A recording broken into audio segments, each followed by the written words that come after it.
আমি সম্ভবত খুব ছোট্ট কিছুর জন্য মারা যাব। ছোট ঘাস ফুলের জন্য, একটি টলমলে শিশির বিন্দুর জন্য।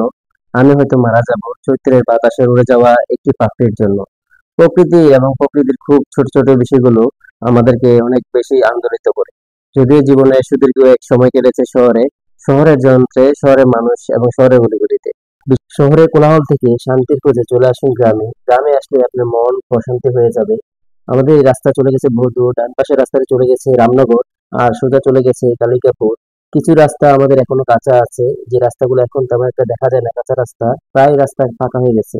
মোটামুটি আমি বাংলাদেশের অনেকগুলো জেলায় ঘুরেছি, কিন্তু কুমিল্লা সম্পর্কে যদি একটু অনেস্ট রিভিউ দেই, তাহলে এই সমতল ভূমিগুলোতে যতগুলো জেলা আছে বাংলাদেশে, আমার দেখা সব থেকে সুন্দর এলাকা, সব থেকে সুন্দর দৃষ্টিনন্দন এলাকা হচ্ছে কুমিল্লা। এখানে মানুষের জীবনযাপন, পরিবেশ, প্রকৃতি একটি অন্য লেভেল নিয়ে গেছে। এখানকার মানুষের জীবনযাপন, পরিবেশ, প্রকৃতি একটি অন্য লেভেল নিয়ে গেছে, যেটা দেখে আমি প্রতিনিয়ত মুগ্ধ হই। যে পথে যে রাস্তায় যাই না কেন, রাস্তা দেখে আমি বারবার কুমিল্লার ভালোবাসায় মুগ্ধ হয়ে যাই। এক এক এলাকার রাস্তা, এক এক পরিবেশ, এক এক রকম। কোথাও সারি সারি কাঠ গাছ, কোথাও সারি সারি আম গাছ, কোথাও সারি সারি কাঁঠাল গাছ, এবং রাস্তার দুই পাশে আছে বাড়িঘর, ছোট ছোট বাড়িঘর, এবং রাস্তার পাশে আছে নদী।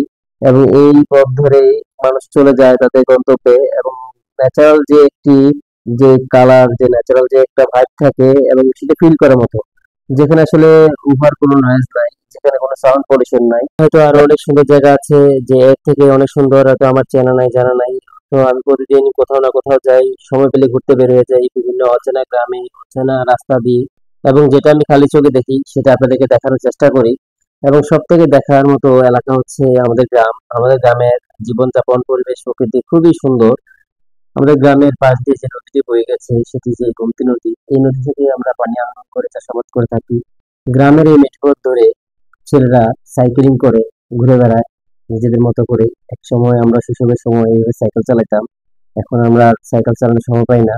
একটা সময় ছিল আমাদের গ্রামে ইলেকট্রিসিটি ছিল না, এখন আমাদের গ্রামে ইলেকট্রিসিটি স্বয়ংসম্পূর্ণভাবে আছে। এবং একটা সময় ছিল আমাদের গ্রামে ইন্টারনেট সেবা ছিল না, যেটা এখন আমাদের গ্রামে আছে। এখন ঘরে ঘরে আমাদের ইন্টারনেট আছে, সবার ঘরে আছে। সামনে দুটি রাস্তা চলে গেছে, একটি রাস্তা চলে গেছে বৃষ্টিপুরের দিকে, এবং সেখান দিয়ে সাইচাপাড়া গ্রামে যাওয়া যায়। আর সোজা রাস্তায় চলে গেছে কালিকাপুরের দিকে। গ্রামে আসলে আপনারা ঘুরে বেড়াবেন, গ্রামে আসলে আপনারা নদীতে যাবেন, নদী দেখবেন। আমাদের গ্রামের নদীটি অনেক সুন্দর। আপনারা যখন আসবেন তখন বুঝতে পারবেন। গ্রামের যে রাস্তাটি চলে গেছে এটি খুবই সুন্দর একটি রাস্তা। একটা সময় ছিল এই রাস্তাটি দিয়ে মানুষ অনেক কষ্ট করে হেঁটে যেতে হতো, গাড়ি ছিল না, মানুষ অনেক কষ্ট করতো। এখন আর সেই কষ্টটাও করতে হয় না। গ্রামের এই সুন্দর পরিবেশে সুন্দর একটি বাইক রাইডিং করলাম, খুবই ভালো লাগলো গ্রামের এই পরিবেশে বাইক রাইড করে। আপনারা যারা ঘুরতে পছন্দ করেন অবশ্যই গ্রামে ঘুরবেন, কাছে কিংবা দূরে, যে যেখান থেকে দেখছিলেন বা শুনছিলেন। সবাইকে অসংখ্য ধন্যবাদ। সবাই ভালো থাকবেন সেই কামনায় সবাইকে আবারও জানাই আল্লাহ হাফেজ।